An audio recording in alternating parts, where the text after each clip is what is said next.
على سيدنا مولانا محمد في أول كلامنا. اللهم صل على سيدنا مولانا محمد في أوسط كلامنا. اللهم صل على سيدنا مولانا محمد في آخر كلامنا. اللهم لك الحمد كما أنت أهله، فصل على محمد كما أنت أهله، وافعل بنا ما أنت أهله، فإنك أنت أهل التقوى وأهل المغفرة. اللهم صل على محمد كلما ذكره الذاكرون، وصل على محمد كلما غفل عن ذكره الغافلون. رب اشرح لي صدري ويسر لي أمري واحلل عقدة من لساني يفقهوا قولي. اللهم صل على محمد وآله ألف ألف مرة. اللهم صل على محمد وآله ألف ألف مرة. اللهم صل على محمد وآله ألف ألف مرة. محترم و معزز سامعین کرام بزرگان دین، ایک مرتبہ دل کی گہرائیوں کے ساتھ درود پاک پڑھ لیں. اللهم صل على سيدنا محمد وعلى آل سيدنا محمد وبارك وسلم. محترم و معزز سامعین کرام، جیسا کہ آپ الحمدللہ گزشتہ ہفتے سن رہے تھے کہ اللہ تبارک و تعالی نے نبی پاک صلی اللہ علیہ وسلم کو خوش کرنے کے لیے معراج پر بلایا. اور یہ خوشی کب ملی؟ جب حالات کا جی توڑ سامنا کرنا پڑا، مشقتوں پر مشقتیں جھیلنی پڑی، یہاں تک کہ فرشتے بھی افسوس کرنے لگے کہ اے اللہ تبارک و تعالیٰ، تیرے حبیب پاک صلی اللہ علیہ وسلم کے ساتھ یہ کیا ہو رہا ہے؟ اگرچہ کہ فرشتوں کے اندر احساس نہیں ہے، نہ انہیں بھوک لگتی ہے، نہ پیاس لگتی ہے، نہ وہ کسی چیز کی طرف مائل ہوتے ہیں. جس مقصد کے لیے انہیں بنایا گیا ہے بس ان کا وہی کام ہے. کئی ہزار لاکھ فرشتے رکوع میں تو قیامت تک رکوع میں رہیں گے، کوئی سجدے میں ہے تو سجدے میں رہیں گے. جس فرشتے کے لیے جو کام دیا گیا ہے قیامت تک وہ فرشتہ وہی کام بغیر تھکے ہوئے انجام دیتا رہے گا. کسی چیز کا احساس ان کے اندر نہیں ہے. اس کے باوجود علماء فرماتے ہیں جب نبی پاک صلی اللہ علیہ وسلم طائف کے سفر میں گئے، دین کے خاطر، لوگوں کو اللہ کی طرف بلانے کے خاطر، لوگوں کا تعلق، انسانیت کا تعلق اللہ سے جوڑنے کے خاطر، تو نبی پاک صلی اللہ علیہ وسلم کو جو حالات وہاں پر پیش آئے ہیں، جن مصیبتوں کا نبی پاک صلی اللہ علیہ وسلم کو سامنا کرنا پڑا، اس کیفیت کو دیکھ کر فرشتوں کے اندر ہلچل مچ گئی کہ اللہ یہ کیا ہو رہا ہے تیرے حبیب پاک صلی اللہ علیہ وسلم کے ساتھ میں؟ مقام کتنا بڑا، مرتبہ کتنا بڑا. اگر محمد نہ ہوتے تو کچھ بھی نہ ہوتا. نبی پاک صلی اللہ علیہ وسلم کے جوتیوں کے صدقے میں کائنات کا وجود بخشا گیا. اور اللہ تبارک و تعالیٰ نے نبی پاک صلی اللہ علیہ وسلم سے فرما دیا، اے نبی جی آپ فکر نہ کریں، اگر آپ دنیا چاہتے ہیں، یہ دیکھیے وہاں کا پہاڑ، اس کو سونا بنا کر آپ کے پیچھے لگا دیا جائے گا. بس آپ جہاں جہاں جائیں گے یہ پہاڑ چلتے ہوئے آپ کے پیچھے لگ جائے گا. آپ کو دنیا کی ساری عیش و عشرتیں دی جائیں گی، آپ اشارہ تو کرو. مگر نبی پاک صلی اللہ علیہ وسلم نے امت کا خیال کر کے کہ اگر آج میں دنیا کو اپنا لوں گا، ہو سکتا ہے بعد کی امت کے پاس عیش و عشرت کے سامان نہیں ہوں گے، وہ نہ ہونے کی وجہ سے وہ مرتد ہو جائیں گے، اللہ سے دور ہو جائیں گے. نبی پاک صلی اللہ علیہ وسلم نے تنگ دستی کو قبول فرمایا. یہاں تک کہ 2 چاند نظر آتے. مطلب کیا ہے؟ 2 مہینے گزر جاتے نبی پاک صلی اللہ علیہ وسلم کے گھر کا چولہا نہیں سلگتا تھا. ایسے حالات میں اس کے باوجود دعوت کے کام میں اللہ کی طرف بلانے میں کوئی کمی نہیں، کوئی کسر نہیں ہے. جب حالات حد سے بڑھ گئے، فرشتوں میں ہلچل مچ گئی، اللہ نے کہا اے جبرائیل جاؤ میرے حبیب پاک صلی اللہ علیہ وسلم کو آسمانوں پر بلا کر آؤ.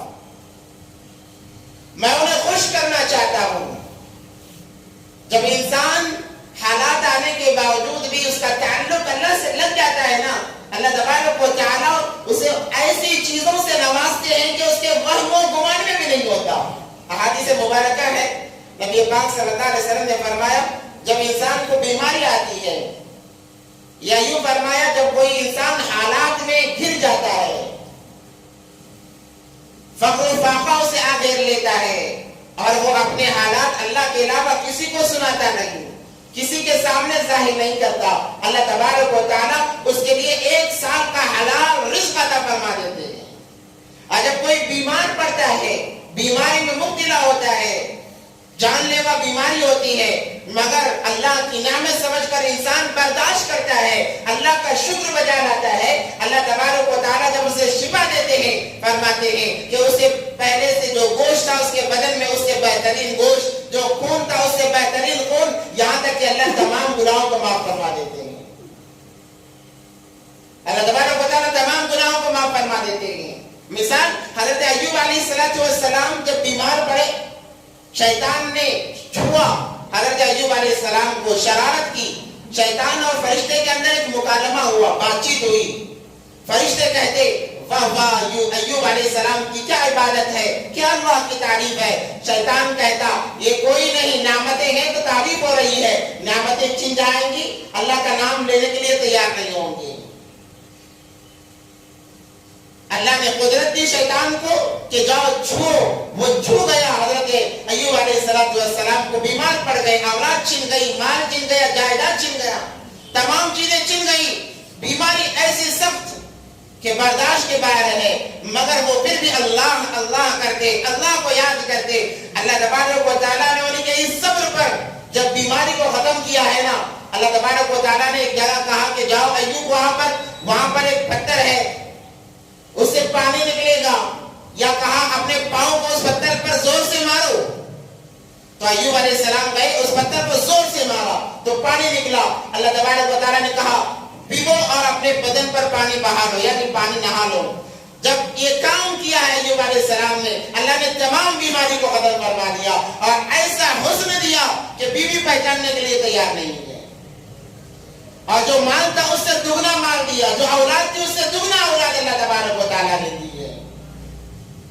تو جب نبی پاک صلی اللہ علیہ وسلم نے وہ چیزوں کو برداشت کیا تو اللہ نے کہا اب آ جاؤ بلاؤ میرے حبیب کو، انہیں آسمانوں پہ سیر کرائیں گے، انہیں بتائیں گے کہ آپ کوئی معمولی ہستی نہیں ہے، آپ کا مقام اللہ اکبر کبیرہ۔ ایک شاعر اپنے شاعرانہ انداز میں بڑا بہترین کہتا ہے، معراج کی شب دوم مچی وہ عرش پہ آنے والے ہیں، معراج کی شب دوم مچی وہ عرش پہ آنے والے ہیں، مشتاق زیارت آ جانا وہ جلوہ دکھانے والے ہیں۔ اللہ فرشتوں سے کہتا ہے فرشتوں آمنا سامنا کرنا چاہتے ہو میرے حبیب کا، آ جاؤ، آج آنے والے ہیں آسمانوں پر، جو دیدار کرنا چاہتا ہے آ جائے، آج ان کا مقام بتایا جائے گا، مرتبہ بتایا جائے گا۔ اور وہ مقام و مرتبہ بتانا شروع کیا، کہا کہ مسجد حرام سے بیت المقدس تک براق پر سوار کرا کے لے جایا گیا، اور جب وہاں آنے سے پہلے 1.25 لاکھ انبیاء علیہ السلام سے کہا گیا کہ اے انبیاء، یا معشر الانبیاء، اے انبیاء کی جماعت، جاؤ بیت المقدس میں جاؤ، آج میرا حبیب آنے والے ہیں، اور آپ تمام کے سامنے ان کا مقام و مرتبہ آپ کو بتایا جائے گا۔ تمام انبیاء بیت المقدس کے اندر جمع ہیں، ہر کوئی انتظار میں ہے، ہر کوئی انتظار میں ہے۔ نبی پاک صلی اللہ علیہ وسلم آتے ہیں اور آ کر ان کی امامت کرتے ہیں، کہا گیا یہ امام الانبیاء ہیں، امام الانبیاء ہیں جنہوں نے تمام انبیاء کی امامت کی۔ حضرت عیسیٰ علیہ نبینا علیہ السلام سے لے کر حضرت آدم علیہ السلام تک جتنے نبی تھے تمام بیت المقدس میں جمع، ان کی امامت کرنے والے فخر رسول امام الانبیاء سرور کونین حضرت محمد مصطفیٰ صلی اللہ علیہ وسلم کی ذات گرامی تھی. اور جب آسمانوں کا سفر شروع ہوا اللہ نے کہا اے انبیاء اب بگڑ جاؤ, اب میرے حبیب کا آسمانوں میں استقبال کیا جائے. پہلے آسمان پر آدم علیہ نبینا علیہ السلام, دوسرے پر عیسیٰ و یحییٰ, تیسرے پر یوسف علیہ السلام, چوتھے پر ادریس علیہ السلام, پانچویں پر ہارون علیہ السلام, چھٹے پر موسیٰ علیہ السلام, ساتویں پر ابراہیم علیہ نبینا علیہ السلام. استقبال.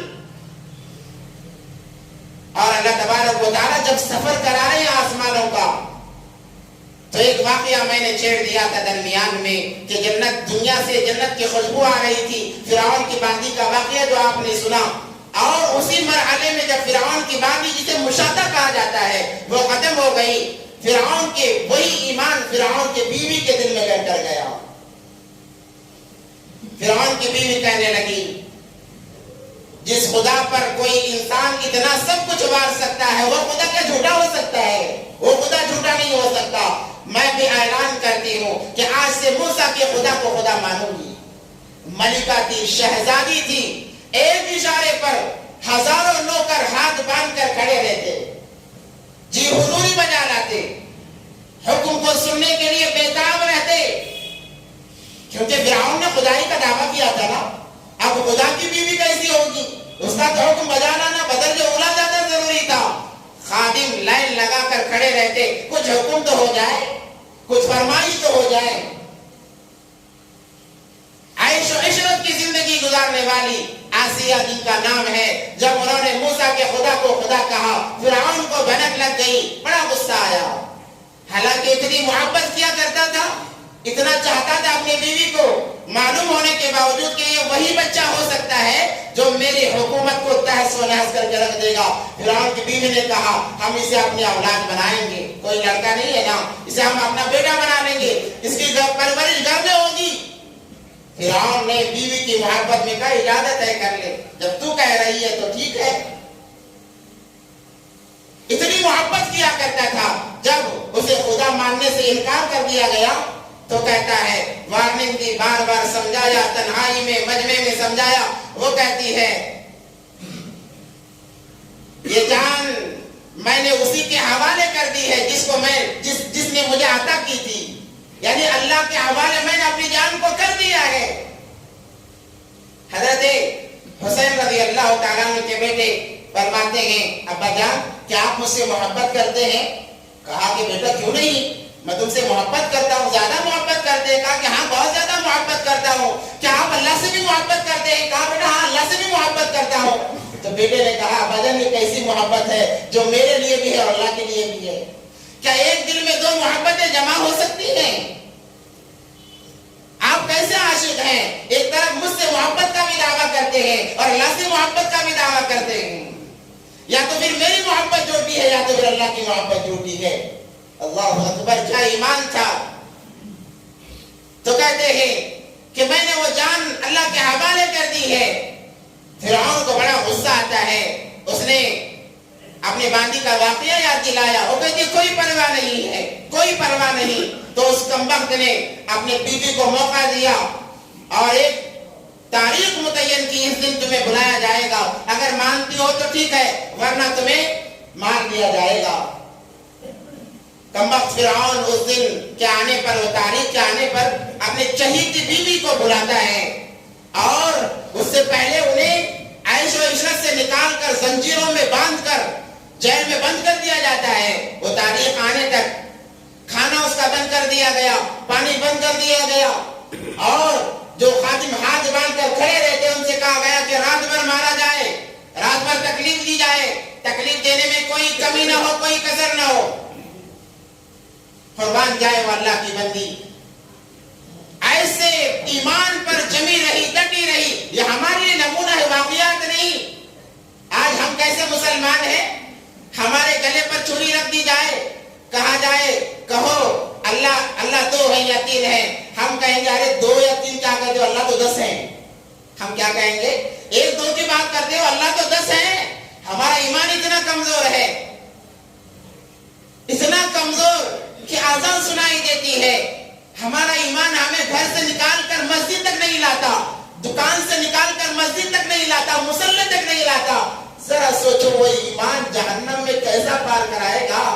حجرات کا 15,000 سال کا راستہ، بال سے باریک تلوار سے تیز، وہ راستہ ہمارا ایمان کیسے پار کرائے گا. حالانکہ اللہ نے کہا ہے میرے بندو، رائی کے دانے کے برابر ایمان بچا کر لانا. کتنا ایمان؟ رائی کے دانے کے برابر ایمان. اگر اللہ کہتے گیہوں کے دانے کے برابر تو ہم تمام فیل ہو جاتے. اللہ نے کہا گھبرانے کی بات نہیں، تم کمزور ہو میں جانتا ہوں، دنیا تمہارے پیچھے لگی ہے، حالات تمہارے پیچھے ہیں، بیوی بچے لگے ہوئے ہیں، کوئی فکر کی بات نہیں. رائی کے دانے کے برابر ایمان بچا کر لاؤ، دنیا سے 10 بڑی گنا جنت دینے کا اللہ تبارک و تعالیٰ کا وعدہ ہے. مال کھاتی رہی، مال کھاتی رہی، مگر اف نہ کیا، آہ نہ کر لبوں کو سی. اللہ اکبر. ایمان پر جمی رہی، ایمان پر ڈٹی رہی. وہ وقت آیا غلام نوکر دونوں زنجیریں، دونوں طرف کی زنجیریں پکڑ کر لے جاتے ہیں. کمبخت نے اتنا ظلم کیا کہ بڑی بڑی میخیں لی گئی، بڑے بڑے میخیں لی گئی اور ان نرم نرم ہاتھوں میں کھیل ٹھوک دیے گئے. دونوں ہاتھوں کو اس طرح سے لکڑی میں کھیل ٹھوک دیے گئے، پاؤں میں کھیل ٹھوک دیا گیا اور یہاں تک کہ پیشانی میں ٹھوک دیا گیا. ہر نرم جگہ میں اس کمبخت نے کھیل ٹھکوائے ہیں. جب ظلم ہونے لگا وہ اللہ کے دربار میں کہنے لگی، شکایت کرنے لگی. اللہ اللہ اللہ. اللہ نے قرآن میں اس کا تذکرہ کیا ہے، ان کا تذکرہ کیا ہے. اللہ نے کہا وَضَرَبَ اللَّهُ مَثَلًا لِلَّذِينَ آمَنُوا امْرَأَتَ فِرْعَوْنَ اِذْ قَالَتْ. اللہ کہتے ہیں جب میری بندی آسیہ نے کہا، فرعون کی بیوی آسیہ نے کہا، اِذْ قَالَتْ رَبِّ ابْنِ لِي عِنْدَكَ بَيْتًا فِي الْجَنَّةِ. اے اللہ یہ ظلم کرتا ہے اس لیے کہ میں تجھ سے محبت کرتی ہوں، یہ ظلم ڈالتا ہے اس لیے کہ میں تجھ سے پیار کرتی ہوں. اے اللہ اس کے ظلم سے مجھے محفوظ رکھ اور تیرے پڑوس میں مجھے جگہ عطا فرما. کیا بہترین دعا ہے، کیا پیاری دعا ہے. مانگا ہے بھی تو کیا مانگا ہے، سوال کیا تو کیا سوال کیا ہے. اے اللہ اس فرعون کے عذاب سے مجھے بچا لے اور تیرا پڑوس عطا فرما، تیرے پڑوس میں یعنی جنت میں ایک گھر مجھے عطا فرما.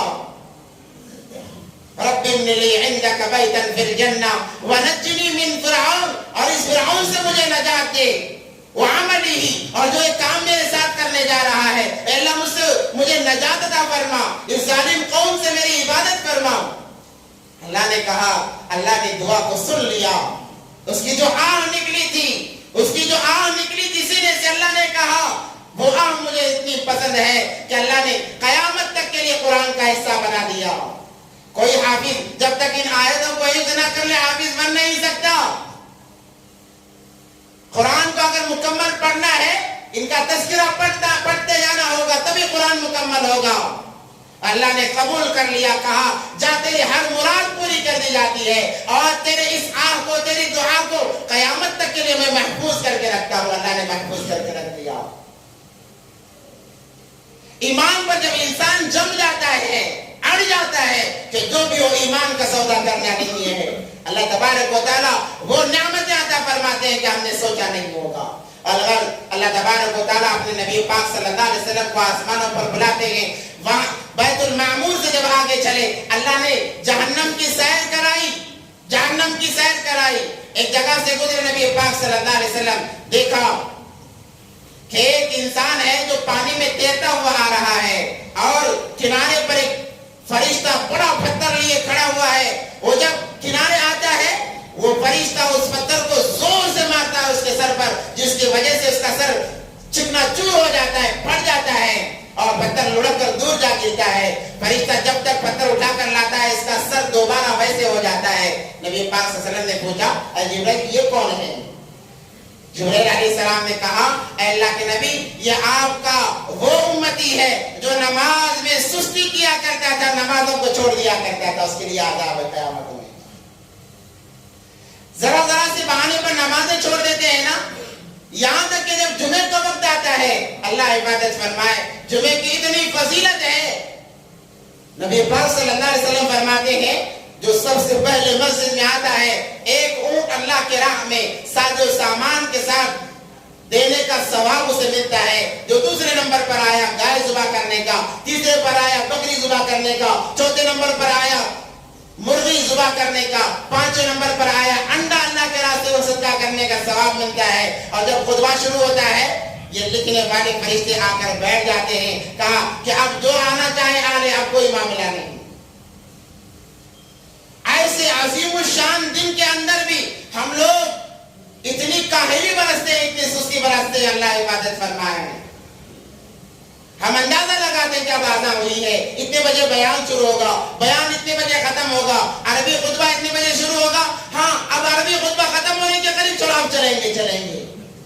جب ہم اتنی کاہلی برتتے ہیں, سستی برستے ہیں, بے رخی برستے ہیں, اللہ بھی کہتے ہیں جا تو نے مجھ سے بے رخی برتی, میں تجھ سے بے رخی اختیار کرتا ہوں.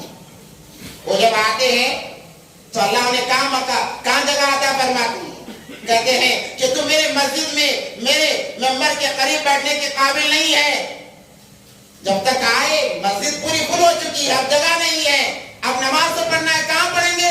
جہاں لوگ جوتی چھوڑتے ہیں, چپل چھوڑتے ہیں, کہیں کہ چلو یہیں پر نماز پڑھ لیں گے. اللہ کہتے ہیں تیری حیثیت اتنی ہے کہ تو وہاں ہی کھڑا رہے اور وہیں سے نکل جاؤ. اللہ ہم تمام کی حفاظت فرمائے. تو جو سستی کرتا ہے اس کے لیے عذاب دیا گیا. اور آگے گزرے, دیکھا کہ فرشتے کینچیوں سے, بڑے بڑے کینچیوں سے لوگوں کے ہونٹ کاٹ رہے ہیں, زبان کاٹ رہے ہیں. جبرائیل امین سے پوچھا گیا ہے جبرائیل یہ کون ہے؟ نبی پاک صلی اللہ علیہ وسلم سے جبرائیل امین نے کہا اے اللہ کے نبی پاک صلی اللہ علیہ وسلم, آپ کی امت کے یہ وہ واعظین ہیں, بیان کرنے والے ہیں جو اپنے بیان کے ذریعے سے فتنہ برپا کرتے ہیں, لوگوں میں جدائیاں پیدا کرتے ہیں اور اپنے من کی بات کرتے ہیں, جو لوگوں کو یعنی اپنے مطلب کے لیے لوگوں کی خوشی کی بات کرتے ہیں. ان کے ہونٹ اور زبان کاٹی جا رہی ہے. اور جب آگے چلے اور ایک جگہ دیکھا کہ ایک بڑا خندق ہے, بڑا گڑھا ہے, وہاں سے چیخنے کی چلانے کی آوازیں آ رہی ہیں. جب قریب جا کر دیکھا عورتوں کو سینے کے بل الٹا لٹکا دیا گیا ہے اور نیچے سے آگ دہکا دی گئی ہے. نبی پاک صلی اللہ علیہ وسلم نے پوچھا اے جبرائیل یہ کون ہے؟ کہنے لگے نبی پاک صلی اللہ علیہ وسلم سے جبرائیل امین, اے اللہ کے نبی یہ آپ کی امت کی وہ عورتیں ہیں جنہوں نے زناکاری کی زندگی گزاری ہے.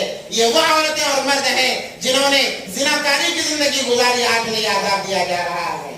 اسی لیے جب معراج سے نبی پاک صلی اللہ علیہ وسلم آئے, عورتوں سے کہا یا معشر النساء تصدقنا, یا معشر النساء تصدقنا فإنی اریدکن اکثر اہل النار, اے عورتوں کی جماعت صدقہ کیا کرو, اللہ سے ڈرا کرو, کیونکہ میں نے جہنم میں سب سے زیادہ تمہاری تعداد کو دیکھا ہے, تمہاری تعداد کو میں نے زیادہ دیکھا ہے, اس لیے صدقہ خوب کیا کرو. اور آگے چلے, دیکھا کہ ایک انسان کے پیٹ کے اندر بڑے بڑے پتھر ڈالے جا رہے ہیں. پوچھا کہ یہ کون ہے؟ کہنے لگے آپ کی امت کے سود خور ہیں جو سود کھایا کرتے ہیں. اور آگے چلے اللہ نے انسانوں کے ناخن اتنے بڑھا دیے ہیں کہ لوہے کے مانی وہ اپنے ناخنوں سے اپنے چہرے کو نوچ رہے ہیں. پوچھا کہ یہ کون ہے؟ کہنے لگے اے اللہ کے نبی پاک صلی اللہ علیہ وسلم یہ آپ کی امت کے چغل خور ہیں, چغلی کرنے والے ہیں. یہ تمام سیر کرتے ہوئے اللہ کے نبی پاک صلی اللہ علیہ وسلم سدرۃ المنتہا سے آگے بڑھے, عرش معلیٰ کے قریب گئے.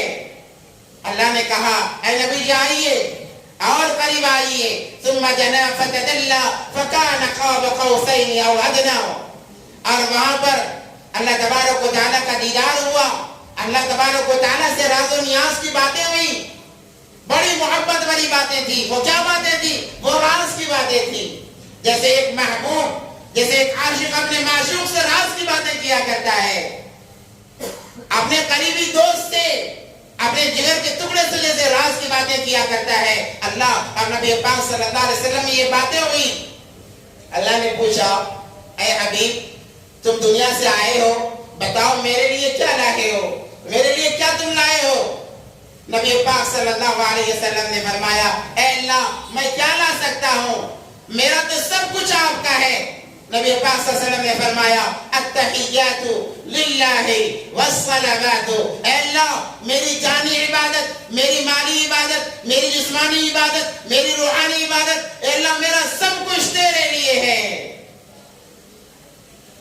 جیسے ابراہیم علیہ السلام نے کہا تھا ان صلاتی و نسکی و محیای و مماتی للہ رب العالمین. اللہ کے نبی پاک صلی اللہ علیہ وسلم نے فرمایا التحیات للہ والصلوات والطیبات. جب کہا اللہ کے نبی پاک صلی اللہ علیہ وسلم نے اے اللہ میری جانی عبادت، میری مالی عبادت، میری روحانی عبادت، میری ہر چیز ہے اللہ تیرے لیے ہے، یہ عاجزی سے بڑھ کر اور کیا چاہیے. اللہ تبارک و تعالیٰ کو اتنا پیار آیا، اتنا پیار آیا. اللہ تبارک و تعالیٰ نے کہا السلام علیک ایھا النبی، اے نبی جی تب تو آپ پر سلامتی ہو، آپ پر سلامتی ہو. السلام علیک ایھا النبی ورحمۃ اللہ وبرکاتہ. اللہ نے کہا گھبرائیے نہیں، دنیا اور آخرت تمام آپ کے حوالے ہے، دنیا اور آخرت تمام کے تمام آپ کے حوالے ہے. تو نبی پاک صلی اللہ علیہ وسلم خاموش نہیں رہے، خوش ہو جانا چاہیے تھا کہ اللہ نے اتنا بڑا مقام دیا ہے. نبی پاک صلی اللہ علیہ وسلم فرمانے لگے السلام علینا، السلام علینا وعلی عباد اللہ الصالحین. کیا مطلب ہے؟ نبی پاک صلی اللہ علیہ وسلم نے فرمایا اے اللہ کیا صرف مجھ پر سلام ہو، کیا مجھ پر رحمتیں ہو، کیا مجھ پر برکتیں ہو؟ میری امت کا کیا ہوگا؟ میری امت کا کیا ہوگا؟ کیا محبت کرنے والے نبی اللہ تبارک و تعالیٰ نے عطا فرمایا ہے. اور آج ہم ہیں کہ اسی نبی کے سنتوں کے جنازے ہم اپنی زندگیوں سے نکال رہے ہیں. ہم کون سی ایسی سنت ہے جو دعویٰ کر سکے اللہ اس سنت کو میں نے کبھی نہیں چھوڑا؟ ہم اپنی زندگیوں میں دیکھیں، اپنی زندگیوں میں دیکھیں میری زندگی میں وہ کون سی ایسی سنت ہے جس کو میں نے کبھی نہیں چھوڑا. کوئی ایسی سنت ہے؟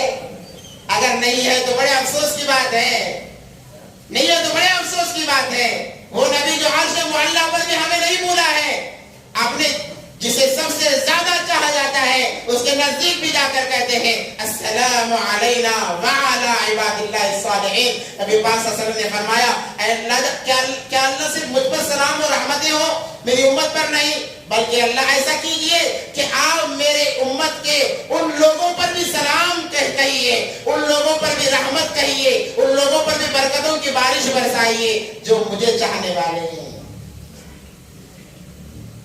اللہ نے اس کو نماز کا حصہ بنا دیا گیا. یہ نماز کا حصہ ہے.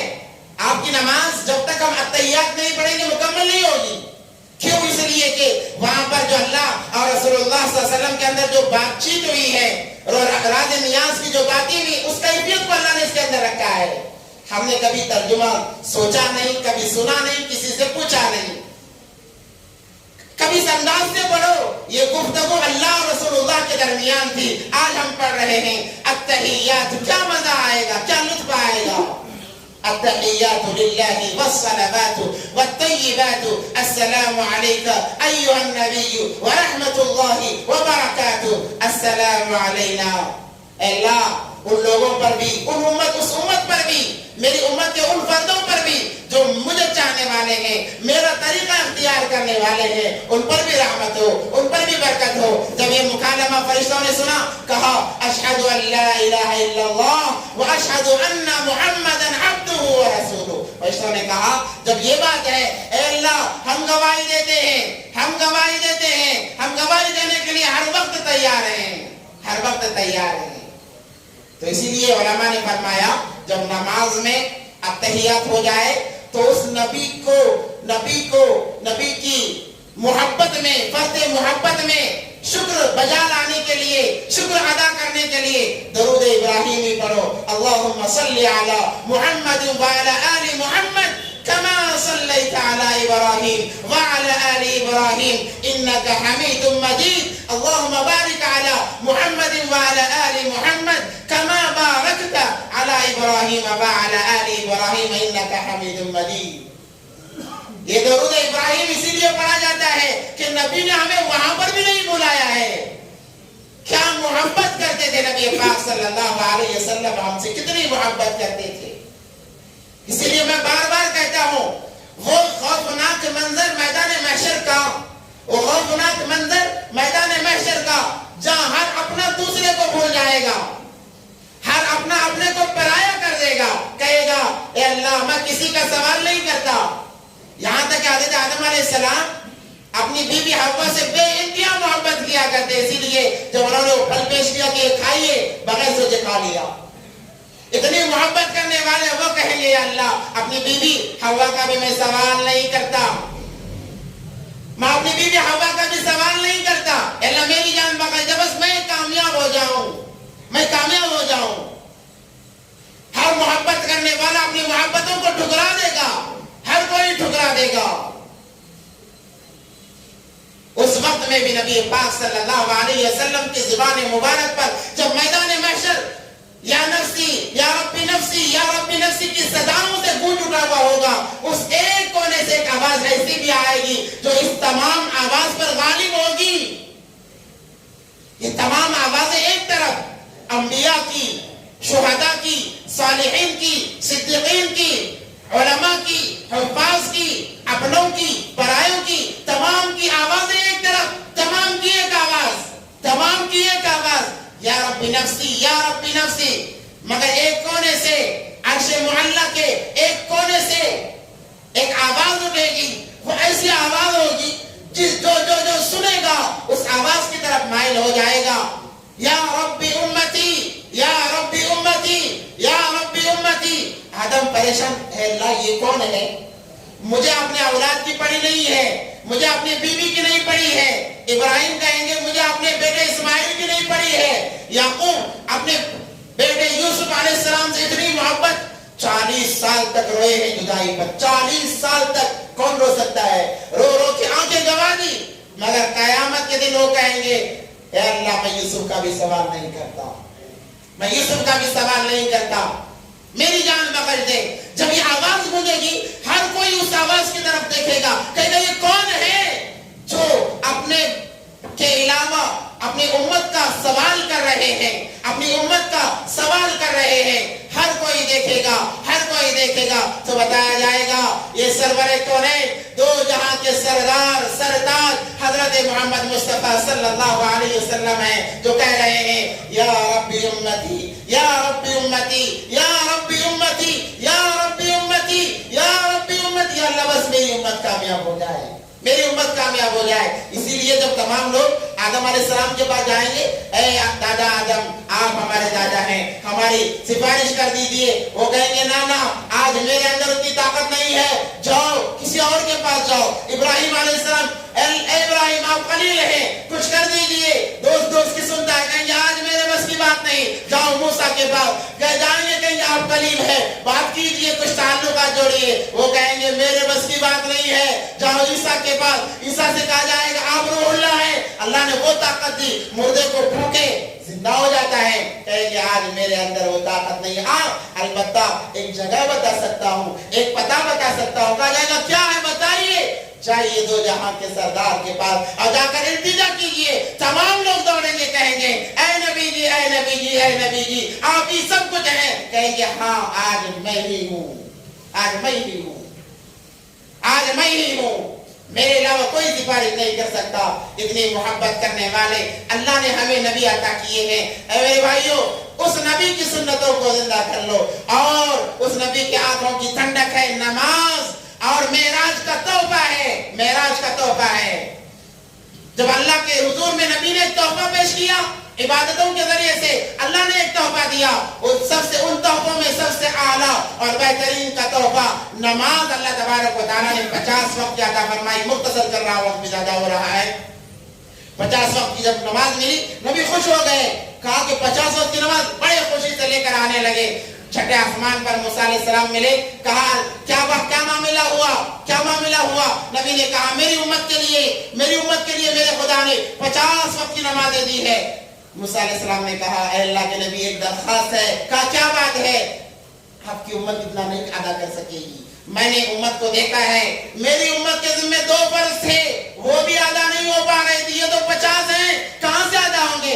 جائیے کچھ کم کر کے آئیے۔ نبی جاتے گئے، کم ہوتے گئے، ہر بار 5 9 مرتبہ گئے، آخر میں 5 بجی۔ موسیٰ نے کہا اللہ کے نبی دوبارہ جائیے۔ نبی نے فرمایا کہ نہیں مجھے شرم آتی ہے، اب کی بار گیا تو ہو سکتا ہے کہ 5 ختم ہو جائیں، اب میں کوشش کروں گا کہ میری امت 5 وقت کی نماز ادا کر لے۔ جب یہ کہہ کر آنے لگی آواز آئی اے حبیب اے حبیب ذرا رکیے. کہا گیا فکر نہ کیجیے، آپ کی امت 5 ادا کرے گی، ثواب 50 کا ملے گا. آپ کی امت 5 ادا کرے گی، ثواب 50 کا ملے گا. کوئی کمی نہیں کی جائے گی، کوئی کمی نہیں کی جائے گی. یہ تحفے اللہ تبارک و تعالیٰ نے دیے ہیں. اب آتے ہیں معراج سے، اور آنے کے بعد نبی پاک صلی اللہ علیہ وسلم نے کون سی پہلی نماز پڑھی اور اس کا کیا طریقہ تھا، انشاءاللہ اگر موقع رہا آئندہ جمعہ بیان کیا جائے گا. اس سے پہلے چند گزارشات ہیں ان کو سماعت فرما لیں کہ ہم خاتم النبیین کے قائل ہیں. مطلب کیا ہے کہ ہمارے نبی پاک صلی اللہ علیہ وسلم خاتم النبیین ہیں، ان کے بعد کوئی نبی نہیں ہے. ہم تمام اس کے قائل ہیں، چاہے بریلوی ہو، دیوبندی ہو، اہل حدیث ہو، کسی بھی فرقے سے تعلق رکھنے والے ہو، ہر ایک اس کے قائل ہیں کہ خاتم النبیین ہمارے نبی پاک صلی اللہ علیہ وسلم ہیں، ان کے بعد کوئی نبی آنے والا نہیں ہے. اگر کوئی نبوت کا دعویٰ کرتا ہے وہ جھوٹا اور مکار ہے. نبی پاک صلی اللہ علیہ وسلم نے فرمایا انا خاتم النبیین ولا نبی بعدی، کہ میں خاتم النبیین ہوں، میرے بعد کوئی نبی نہیں. جو نبوت کا دعویٰ کرے وہ جھوٹا ہے. مسلمہ کذاب نے نبوت کا دعویٰ کیا صحابہ کے دور میں، اس کو غارت کر دیا گیا، مار دیا گیا. اس کے بعد میں وقتاً فوقتاً لوگوں نے نبوت کے دعوے کیے ہیں. اس کے بعد میں مرزا غلام احمد قادیانی نے پنجاب میں نبوت کا دعویٰ کیا، اور وہ کہتا مجھ پر وہی آتے ہیں. سب سے پہلے اس نے کہا کہ میں مہدی ہوں، پھر عیسیٰ ہوں. الغرض نبوت کا دعویٰ کیا. اللہ نے ایسی بھیانک موت دی کہ باتھ روم میں جا کر مرا ہے، باتھ روم کے ٹوائلٹ کے اندر جا کر مرا ہے. اتنی بھیانک اللہ تبارک و تعالیٰ نے موت دی ہے. البتہ میں اس لیے کہہ رہا ہوں کہ آج کل ایک نیا فتنہ بلکہ پرانا ہے، آج کل زیادہ عروج پر ہے، جسے شکیل بن حنیف کہا جاتا ہے. شکیل بن حنیف کا ایک نام کمبخت ابھرا ہے، اور وہ لگاتار 15 سالوں سے محنت کر رہا ہے. ہمارے مسلمان بھائیوں کو کیا ہو گیا، اچھے ان کا نشانہ، خصوصاً جو کالج وغیرہ میں پڑھنے والے نوجوان ہیں وہ ان کو نشانہ بناتے ہیں، اور جو سیدھے سادے مسلمان ہیں انہیں نشانہ بناتے ہیں، انہیں قیامت کی باتیں بتاتے ہیں. وہ کہتے ہیں کہ دیکھو تمہارے علماء تمہیں نماز کی بات بتائیں گے، زکوٰۃ کی بتائیں گے، حج اور عمرے کی بتائیں گے، قیامت کی نہیں بتائیں گے، کیونکہ انہیں پتہ ہی نہیں ہے قیامت کے قریب دجال آنے والا ہے، جو آ چکا ہے. دجال آ چکا ہے، اس کو ختم کرنے کے لیے عیسیٰ علیہ السلام آئیں گے، امام مہدی آئیں گے، اور وہ آ چکے ہیں. وہ کہتے ہیں وہ شکیل بن حنیف ہے. یہ شکیل بن حنیف کا فتنہ اتنا زوروں سے چلا کہ تحقیق سے پتا چلا 15,000 لوگ اس کے ہاتھ پر بیعت کر چکے ہیں. اب بتائیں 15,000 لوگ اس کے ہاتھ پر بیعت کر چکے ہیں. وہ کمبخت گمراہ کر رہا ہے، اور ہمارے مسلمان لوگ بغیر سوچے سمجھے اس کے جھانسے میں آتے چلے جا رہے ہیں. اب یہ اس طرف ہولی دارباڑ کی طرف زیادہ عروج پر ہے. کئی لوگوں کو پکڑا گیا، توبہ کرانے کی کوشش کی گئی، وہ ماننے کے لیے تیار نہیں، کہتے ہیں کہ محمد صلی اللہ علیہ وسلم آخری نبی نہیں ہے. شکیل بن حنیف جو ہے وہ آخری نبی ہے، وہ اپنی بات پر اڑے ہوئے ہیں، ماننے کے لیے تیار نہیں ہے. اس لیے خصوصاً نوجوانوں سے کہتا ہوں، اگر کوئی قیامت کی باتیں بتا کر احادیث کو لا کر، وہ احادیث کا حوالہ بھی دیں گے، وہ قرآن کی آیت بھی آپ کے سامنے پڑھیں گے، آپ کہیں آپ ہمارے امام صاحب سے بات کر لیں یا آپ ہمارے عالم سے بات کر لیں، آپ کسی کی بات نہ سنیں. ایمان کا معاملہ ہے، ایمان کا معاملہ ہے. اللہ یہ نہیں دیکھیں گے بریلوی بن کر آیا ہے، دیوبندی بن کر آیا ہے، اہل حدیث بن کر آیا ہے. اللہ یہ دیکھیں گے ایمان کتنا لایا ہے. ایمان کا مطالبہ ہوگا. اگر شکیل بن حنیف کو مان لیا گیا، ختم نبوت کے ہم قائل نہیں رہے، میرے بھائیو ایمان نکل جائے گا، ایمان نکل جائے گا. جب ہم مسلمان ہی نہ رہے تو کامیابی کس بات کی. اس لیے اس فتنے سے آگاہ رہیں، اپنے بچوں کی فکر کریں. بہت سارے فتنے وہ پھیلا، پامفلیٹ لکھ کے، احادیث لکھ کے پیش کر رہے کہ شکیل بن حنیف عیسیٰ اور مہدی. وہ کہتا ہے ذرا سن لے کیونکہ بہت اہم بات ہے، میں مہدی ہوں، میں عیسیٰ ہوں. یہ سب سے بڑا اس کا جھوٹ ہے، کیونکہ قیامت کے قریب حضرت عیسیٰ علیہ السلام دمشق کے جامعہ مسجد کے مینار پر دو فرشتوں کے کاندھے پر ہاتھ رکھ کر اتریں گے. سیڑھی کے ذریعے سے انہیں اتار لیا جائے گا. امام مہدی وہ نبی پاک صلی اللہ علیہ وسلم کے خاندان سے ہوں گے، حضرت فاطمہ الزہرا رضی اللہ تعالیٰ عنہ کے خاندان سے ہوں گے. ان کا نام محمد ہوگا، ابا کا نام عبداللہ ہوگا. لوگ انہیں مہدی کے نام سے جانیں گے. اب یہ کہتا ہے کہ میں ہی مہدی ہوں. یہ کیسے ہو سکتا ہے کہ ایک انسان مہدی بھی ہو، عیسیٰ بھی ہو؟ عیسیٰ علیہ السلام تو آسمان سے اتریں گے اور مہدی جنم